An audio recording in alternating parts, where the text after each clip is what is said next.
عزیزان مکرم، یہی تو خوف کی بات میں نے کیا کہ خوف جو پیدا ہوتا ہے وہ دو طرح سے ہوتا ہے. ایک یا تو محبت میں کہ اگر میں نے گناہ کیا تو رب ناراض ہوگا، ایک یا تو اذیتیں اور عذاب دیکھ کر، عذاب کو دیکھ کر. بخاری کی ایک حدیث مجھے یاد آتی ہے، اللہ کے رسول صلی اللہ تعالی علیہ وسلم صحابہ کرام کے ہمراہ بیٹھے ہوئے ہیں. اتنے میں حضور صلی اللہ تعالی علیہ وسلم نے فرمایا کہ کل رات میں نے ایک خواب دیکھا. یہاں پر ایک بات عرض کر دوں، نبی کا جو خواب ہوتا ہے وہ جھوٹا نہیں بلکہ وحی الہی ہوا کرتی ہے، وہ سچا ہوتا ہے. آقا کریم صلی اللہ تعالی علیہ وسلم نے فرمایا میں نے ایک خواب دیکھا، اس میں ایک شخص میرے پاس آتا ہے اور زمین سے اٹھا کر مجھے آسمان کی طرف لے گیا، اور آسمان میں جانے کے بعد میں نے دو ایسے شخص کو دیکھا جس کے سر کو بڑے پتھر سے کچلا جا رہا تھا. کچلنے کے بعد پتھر جیسے ہی ہٹایا جاتا وہ سر پھر پہلے ایسا بن جاتا، پھر اس پر دوسرے پتھر مارے جاتے، وہ خون سے ریزہ ریزہ ہو جاتا. میں نے اس سے کہا یہ کون لوگ ہیں؟ اس نے کہا تھوڑا آگے چلیں، اس کے بارے میں پھر بتاتے ہیں. آگے میں گیا، وہاں جانے کے بعد دیکھا کچھ ایسے لوگ ہیں جن کی زبانوں کو پکڑ کر پیچھے سے کھینچا جا رہا ہے، ناک کاٹی جا رہی، آنکھ نکالی جا رہی. حضور صلی اللہ تعالی وسلم نے فرمایا یہ کون لوگ ہیں؟ اس نے کہا آگے چلیں اور دیکھیں پھر بتاتا ہوں. اور آگے گئے، ایک تندور آپ نے دیکھا ہوگا جہاں روٹیاں بنائی جاتی ہیں، جس میں روٹیاں پکائی جاتی ہیں. آپ اگر کبھی غور سے اس میں دیکھیں تو رونگٹے کھڑے ہو جاتے ہیں، اس کی تپش کس طرح رہتی ہے. جہنم میں ایسا ہی ایک تندور. کہا وہاں پہ گیا تو اس میں عورتوں کی اور مردوں کی چیخنے کی آوازیں آ رہی تھیں، بڑی تیز لوگ چیخ رہے تھے. میں نے جب اس میں جھانک کر دیکھا تو مرد اور عورت ننگے اس میں ٹانگے ہوئے تھے اور آگوں کی لپٹیں انہیں لگ رہی تھی. میں نے کہا یہ کون لوگ ہیں؟ کہا اور آگے چلیں پھر بتاتا ہوں.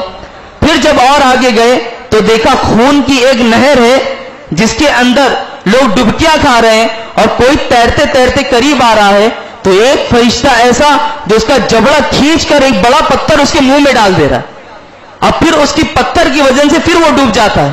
حضور نے فرمایا یہ کون ہے؟ کہا حضور آپ جتنی چیزوں کے بارے میں پوچھ رہے ہیں اب میں اس کی تشریح کرتا ہوں اور بتاتا ہوں کہ یہ کون لوگ تھے. پہلا وہ شخص جس کا منہ کچلا گیا پتھر سے، جس کے منہ کو ریزہ ریزہ کیا گیا، وہ ایسا شخص تھا جس نے قرآن پڑھا اور پڑھ کر چھوڑ دیا. قرآن پڑھا اور پڑھ کر چھوڑ دیا، اس کو قرآن یاد بھی نہیں، بھول گیا.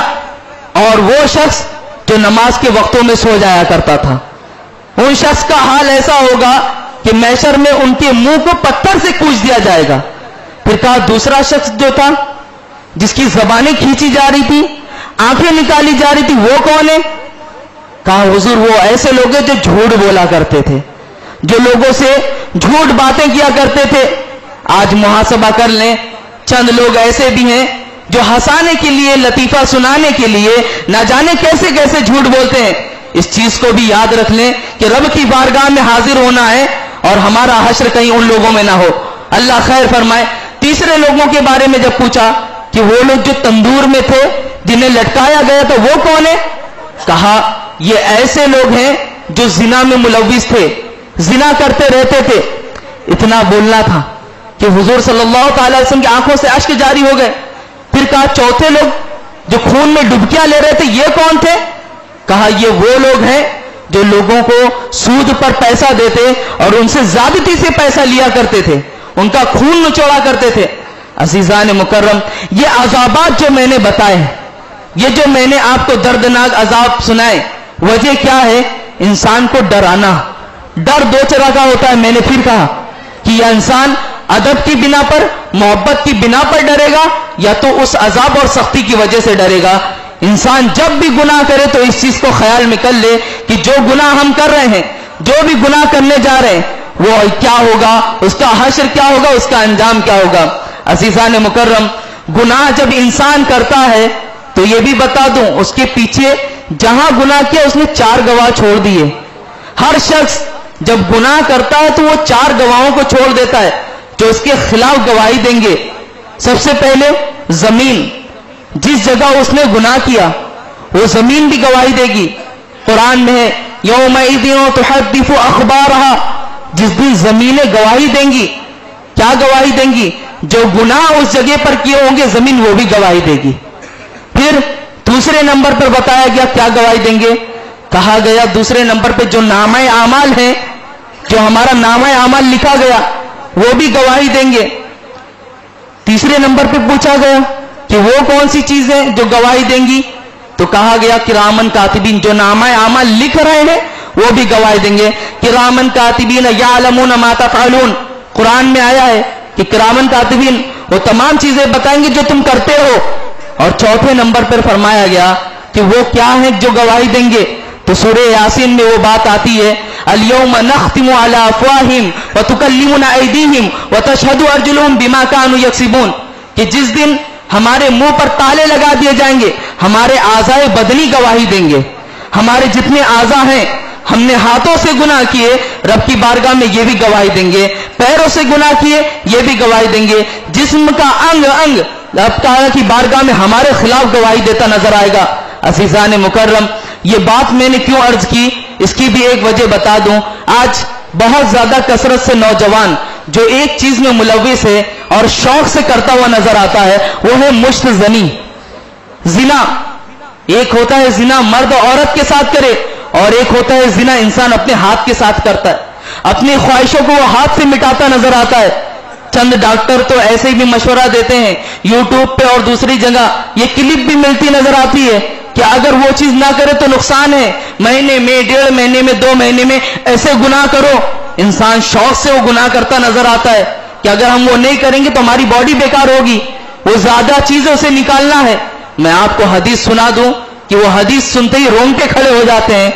جو شخص مشت زنی کرتا ہے، یعنی اپنے ہاتھوں سے زبردستی اپنے اندر کی منی کو باہر نکالتا ہے، کہا گیا ہر منی کے بدلے میں، ہر قطرے کے بدلے میں ایک شیطان پیدا ہوتا ہے، اور قیامت تک اس کے نام سے گناہ کرتا رہے گا، قیامت تک اس کے نام سے گناہ کرتا رہے گا۔ عزیزان مکرم، آج ضرورت اس بات کی کہ اپنا اس حال سے بھی محاسبہ کریں، اور ان گناہوں سے بچنا جو انگلیوں سے ہے، ان کے بچنے کا سب سے اچھا نسخہ پیارے نبی صلی اللہ تعالی علیہ وسلم نے دیا۔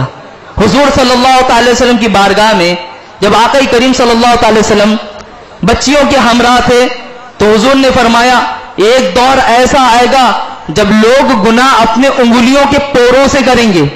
یہ پور جو ہوتا ہے پور، اس وقت بچیوں نے عرض کیا تھا حضور انگلیوں کے پوروں سے؟ کہا ہاں، قرب قیامت میں لوگ انگلیوں کے پوروں سے گناہ کریں گے۔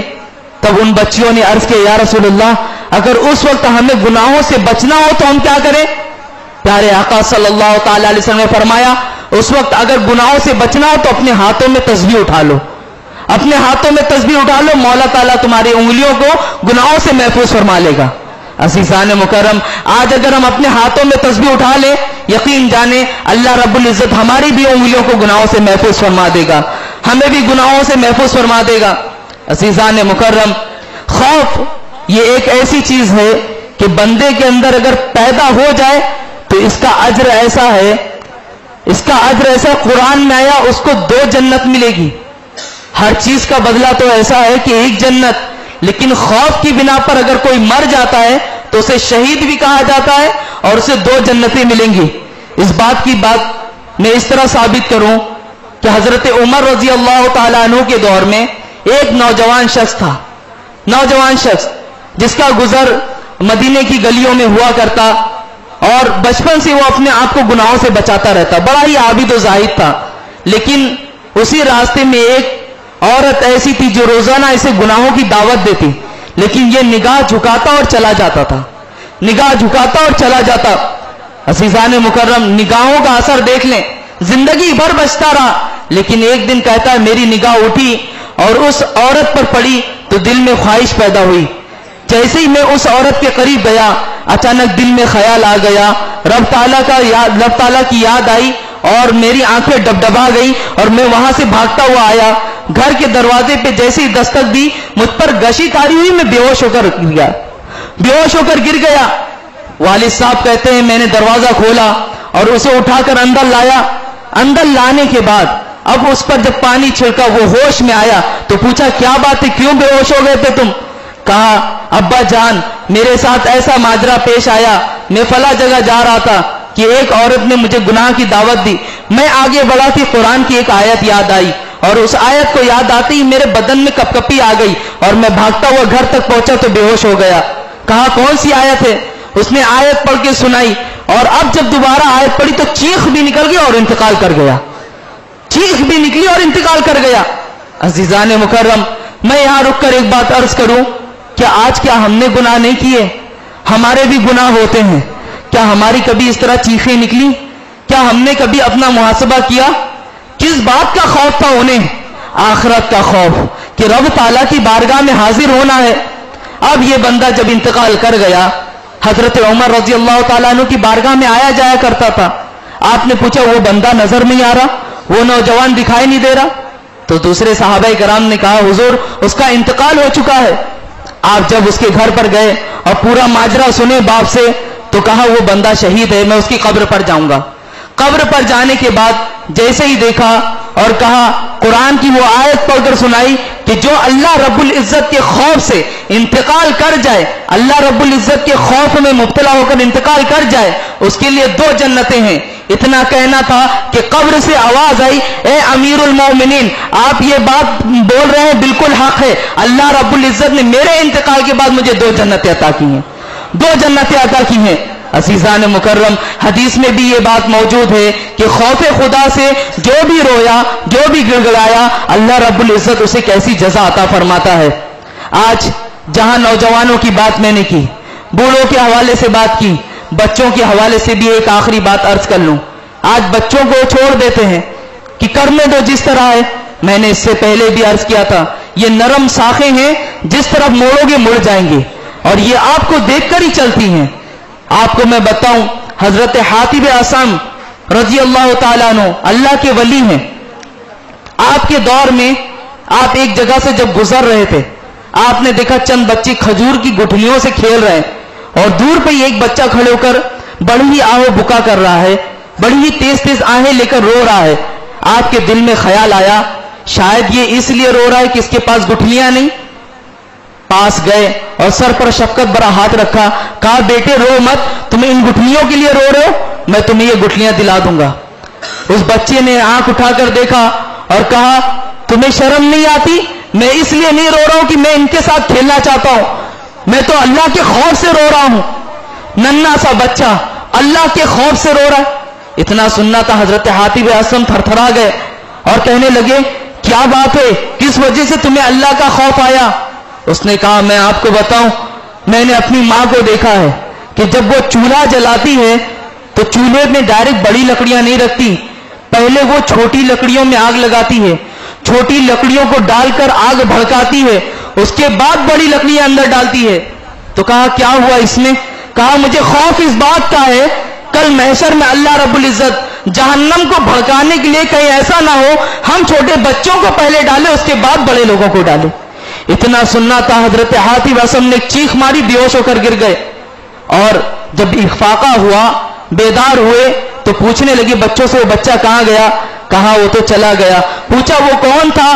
تو لوگوں نے بچایا وہ کوئی ایسا ویسا بچہ نہیں بلکہ وہ سید گھرانے کا بچہ تھا، وہ سید گھرانے کا بچہ تھا۔ عزیزان مکرم، عرض یہ کرنا ہے کہ وہ بھی ایک بچہ تھا جس کے اندر یہ خوف پیدا تھا، جس نے اللہ رب العزت سے ڈرانے کی بات کی۔ ایک بچہ وہ بھی تھا جس نے قرآن کی تلاوت کی تو دل کی دنیا بدل گئی۔ آج ہمیں بھی محاسبہ کرنا ہوگا اپنا، ہمیں بھی دیکھنا ہوگا، گناہوں سے بچنا ہے، گناہوں سے اگر ہم کنار ہونا ہے تو سب سے اچھا نسخہ یہی ہے کہ جب بھی گناہوں کی حسرت پیدا ہو تو دل میں ایک خیال پیدا کر لیں۔ آخری بات عرض کرو، دل میں ایک خیال پیدا کر لیں کہ جو گناہ ہم کر رہے ہیں فرشتے اسے لکھ رہے ہیں اور اللہ رب العزت اسے دیکھ رہا ہے، اور مرنا بھی ضروری ہے۔ یہ 3 خیال اگر آپ نے اپنے دل میں پیدا کر لیے، یقین جانے اللہ رب العزت گناہوں سے محفوظ کر لے گا، گناہوں سے محفوظ کر لے گا۔ 3 خیال کہ جب گناہ کرنے کی حسرت ہو فوراً یہ سوچ لیں کہ اللہ رب العزت دیکھ رہا ہے، مرنا بھی حق ہے اور فرشتے لکھ رہے ہیں۔ یہ 3 خیال پیدا ہونے کے بعد، میں اپنی طرف سے نہیں کہہ رہا ہوں، کتابوں میں یہ بات مستور ہے، کہ بندہ دل میں یہ خیال اگر جگا لے اللہ رب العزت گناہوں سے اسے محفوظ فرما دے گا۔ اللہ رب العزت کی بارگاہ میں دعا ہے کہ مولا تعالیٰ ہمیں ان تمام باتوں پر خوب عمل کرنے کی توفیق اور رفیق عطا فرمائے۔ اے پاک پروردگار عالم ہمیں اپنا سچا اور پکا خوف عطا فرما۔ مولا تعالیٰ ہمیں گناہوں سے منزہ اور پاک فرما دے۔ اے پاک پروردگار عالم ہم سب کو وہ آنکھیں عطا فرما جو تیرے خوف میں بھیگتی ہوئی نظر آئیں۔ اے پاک پروردگار عالم ہمیں سچا اور پکا صادق عاشق رسول بننے کی توفیق اور رفیق عطا فرما۔ وما علینا الا البلاغ۔ السلام علیکم۔